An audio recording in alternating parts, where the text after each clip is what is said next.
అనేది మనం చూద్దాం. మిగతా అప్డేట్స్ విషయానికి వస్తే టిడ్కో గృహ నిర్మాణ శాఖపై ముఖ్యమంత్రి చంద్రబాబు నాయుడు సమీక్షా సమావేశం నిర్వహించారు.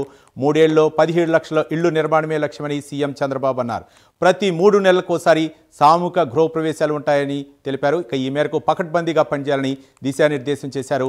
వచ్చే ఉగాది నాటికి 5 లక్షల మంది లబ్ధిదారులకు ఇళ్ల తాళాలు ఇవ్వటమే లక్ష్యమని అన్నారు. ఇళ్ల లబ్ధిదారుల సర్వేను త్వరితగతిన పూర్తి చేయాలని సూచించారు. గత ప్రభుత్వం కక్షాదింపుతో నిలిచిపోయిన ఎన్టీఆర్ రూరల్ హౌసింగ్ బిల్లులు వచ్చేలా కేంద్రంతో సంప్రదించాలని సీఎం చంద్రబాబు నాయుడు ఆదేశించారు.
ఏపీ సీఎం చంద్రబాబు నాయుడు గృహ నిర్మాణపై సమీక్షా సమావేశం నిర్వహించారు. గత ప్రభుత్వ హయాంలో మిగిలిపోయినటువంటి ఇళ్లపై అవచ్చు, లేకపోతే ఎన్టీఆర్ టిడ్కో ఇళ్లపై కూడా ఆయన సమీక్షా సమావేశం నిర్వహించారు.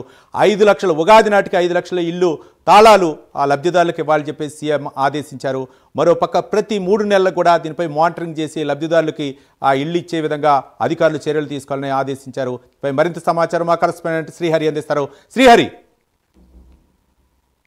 సీఎం చంద్రబాబు నాయుడు రాష్ట్ర సచివాలయం అయితే గృహ నిర్మాణ శాఖకు సంబంధించిన అధికారులతో అయితే సమీక్ష సమావేశం నిర్వహించారు. ఇప్పుడు ప్రధానంగా చూసుకున్నట్లయితే రానున్న 3 ఏళ్లలో ఇళ్ల నిర్మాణాలకైతే సంబంధించి భారీ లక్ష్యాన్ని నిర్దేశించుకున్నారు. రానున్న 3 ఏళ్లలో 17 లక్షలకు పైగా ఇళ్లు నిర్మాణం చేపట్టాలి, దీనికి కార్యాచరణ చేపట్టాలని చెప్పని సీఎం చంద్రబాబు అయితే అధికారులు సూచించారు. దీనికి సంబంధించి టిడ్కో గృహ నిర్మాణ శాఖకు సంబంధించిన అధికారులకు అయితే ఇప్పటికే అధికారులకి ఆదేశాలు జారీ చేశారు. ప్రతి 3 నెలల పాటు 1 లక్ష్యానికి అనుగుణంగా సామూహికంగా గృహ ప్రవేశాలు చేపట్టాలని అయితే సీఎం చంద్రబాబు అధికారులు సూచించారు.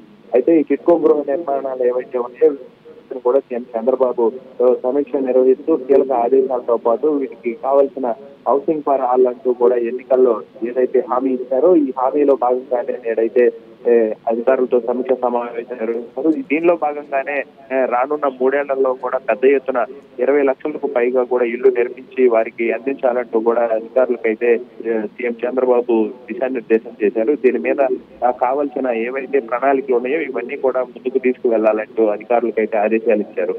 వీటితో పాటు హౌసింగ్ ఫర్ ఆల్ అనే కార్యక్రమం స్థాయిలో కూడా ఉద్యోగంగా తీసుకోవాలి. ప్రతి ఒక్కరికి టిడ్కో హౌసింగ్ సంబంధించిన శాఖకు సంబంధించిన ఏవైతే ఉన్నాయో వీటన్నిటి మీద కూడా ఎప్పటికప్పుడు సీఎం చంద్రబాబు ప్రతి 3 నెలలకు కూడా సమీక్ష చేపడుతూ అందరికీ ప్రతి ఒక్కరికి ఇల్లు, పేదవాళ్ళకి ప్రతి ఒక్కరికి కూడా ఈ ఇల్లు అందించాలని చెప్పని అయితే అధికారులకు ఇచ్చారు.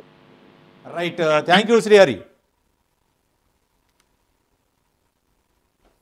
ఇవి ఇప్పటి వరకున్న అప్డేట్స్. తిరిగి మరో బులెటిన్లో కలుసుకుందాం. చూస్తూనే ఉండండి